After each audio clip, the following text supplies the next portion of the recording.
There was no doubt in Matilda's mind that this latest display of fondness by her father deserved severe punishment, and as she sat eating her awful fried fish and fried chips and ignoring the television, her brain went to work on various possibilities.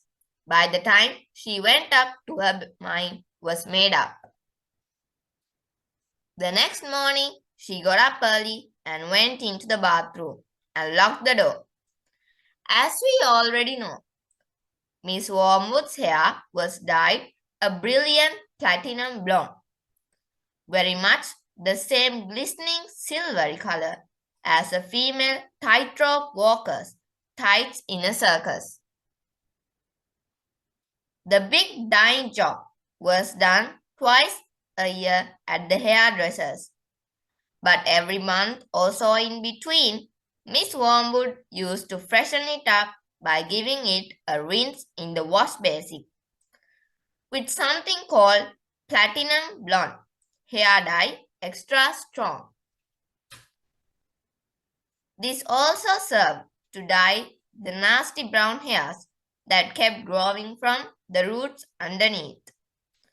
The bottle of platinum blonde hair dye extra strong was kept in the cupboard in the bathroom, and underneath the title on the label were written down the words, "Caution, this is peroxide.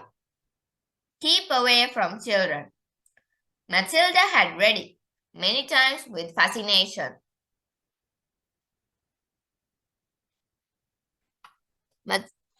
Matilda's father had a fine crop of black hair which he parted in the middle, and of which he was exceedingly proud.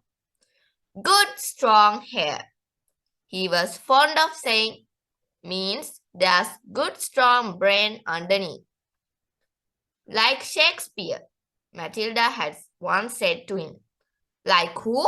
Shakespeare, Daddy. Was he brainy? Very, Daddy. He had masses of hair, did he? He was bald, Daddy. To which the father had snapped, "If you can't talk sense, then shut up."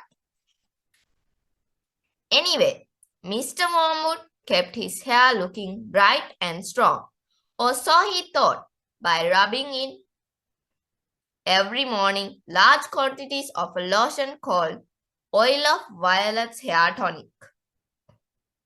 A bottle of this smelly purple mixture always stood on the shelf above the sink in the bathroom, alongside all the toothbrushes, and a very vigorous scalp massage with oil of violets took place daily after shaving was complete. This hair and scalp massage was always accompanied by loud masculine grunts and heavy breathing and gasps of, "Ah, that's better, that's the stuff, rub it right into the roots," which could be clearly heard by Matilda in her bedroom across the corridor.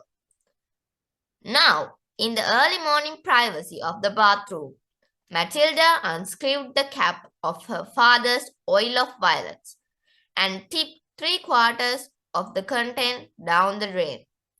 Then she filled the bottle up with her mother's platinum blonde hair dye extra strong. She carefully left enough of her father's original hair tonic in the bottle so that when she gave it a good shake, the whole thing still looked reasonably purple. She then replaced the bottle on the shelf above the sink, taking care to put her mother's bottle back in the cupboard. So far, so good. At breakfast time, Matilda sat quietly at the dining room, eating her cornflakes. Her brother sat opposite her with his back to the door, devouring hunks of bread smothered with a mixture of peanut butter and strawberry jam. The mother was just out of sight, around the corner, in the kitchen, making Mr. Wormwood's breakfast, which always had to be 2 fried eggs on fried bread with 3 pork sausages and 3 strips of bacon and some fried tomatoes. At this point, Mr. Wormwood came noisily into the room. He was incapable of entering any room quietly, especially at breakfast time. He always had to make his appearance felt immediately by creating a lot of noise and clatter. One could almost hear him saying, "It's me! Here I come, the great man himself, the master of the house, the wage earner, the one who makes it possible for all the rest of you to live so well. Notice me and pay your respects." On this occasion, he strode in and slapped his son on the back and shouted, "Well, my boy, your father feels he's in for another great money-making day today at the garage. I've got a little beauties I'm going to flog to the idiots this morning. Where's my breakfast?" "It's coming, Treasure," Miss Wormwood called from the kitchen. Matilda kept her face bent low over her cornflakes. She didn't dare look up. In the first place, she wasn't at all sure what she was going to see. And secondly, if she did see what she thought she was going to see, she wouldn't trust herself to keep a straight face. The sun was looking directly ahead of the window, stuffing himself with bread and peanut butter and strawberry jam.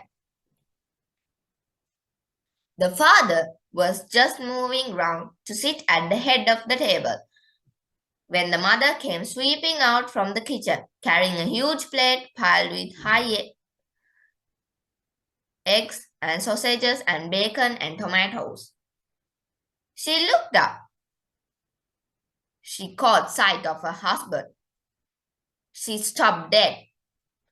Then she let out a scream that seemed to lift her right up into the air, and she dropped the plate with a crash. Everyone jumped, including Mr. Wormwood.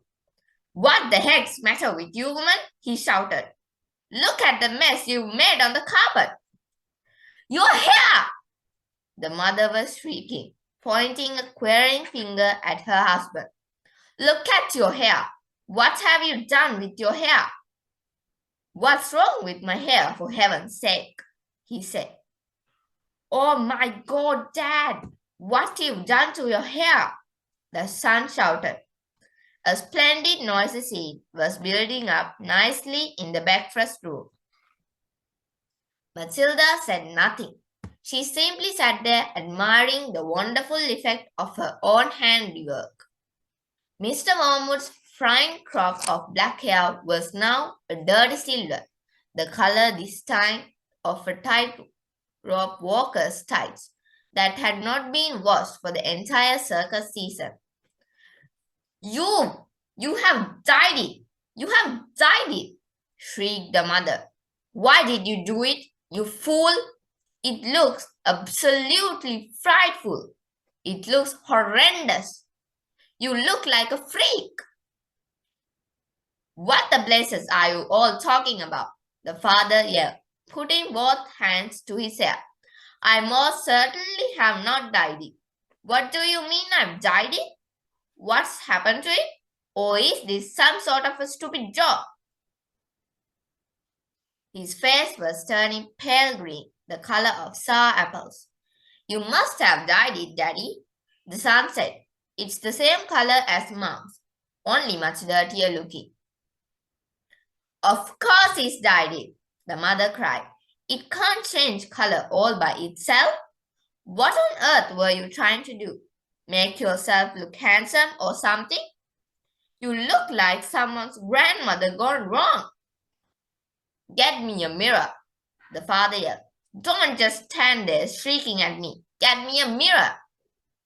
The mother's handbag lay on a chair at the other end of the table.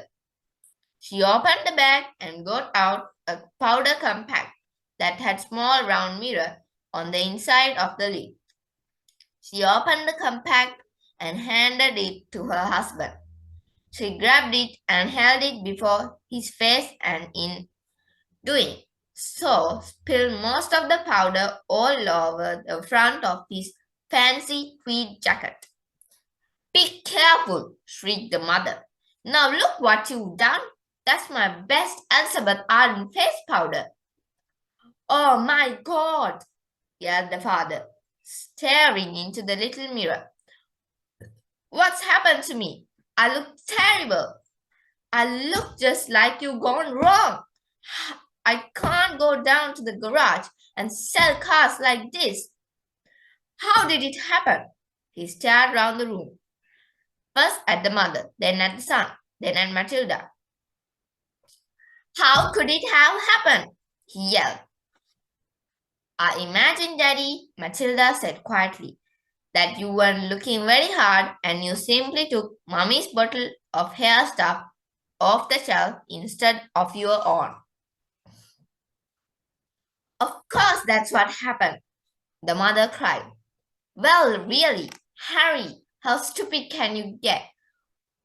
Why didn't you read the label before you started splashing the stuff all of you? Mine's terribly strong. I am only meant to use 1 tablespoon of it in a whole basin of water, and you've gone and put it all over your head neat. It'll probably take all your hair off in the end. Is your scalp beginning to burn, dear? You mean I'm going to lose all my hair? The husband yelled. I think you will, the mother said.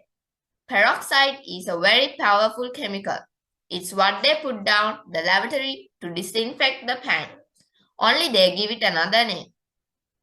What are you saying? The husband cried. I am not a lavatory pan. I don't want to be disinfected. Even diluted like I use it, the mother told him. It makes a good deal of my hair fall out, so goodness knows what's going to happen to you. I'm surprised it didn't take the whole of the top of your head off. What shall I do? Wailed the father. Tell me quick what to do before it starts falling out. Matilda said, I'd give it a good wash, Dad, if I were you, with soap and water. But you'll have to hurry. Will that change the color back? The father asked anxiously.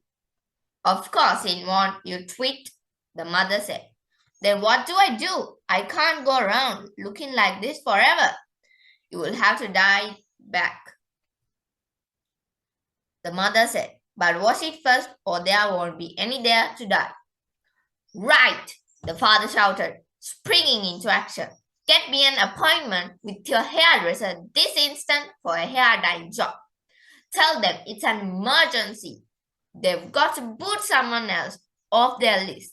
I'm going upstairs to wash it now. With that, the man dashed out of the room and Miss Wormwood, sighing deeply, went to the telephone to call the beauty parlor. He does do pretty silly things now and again, doesn't he, Mommy? Matilda said.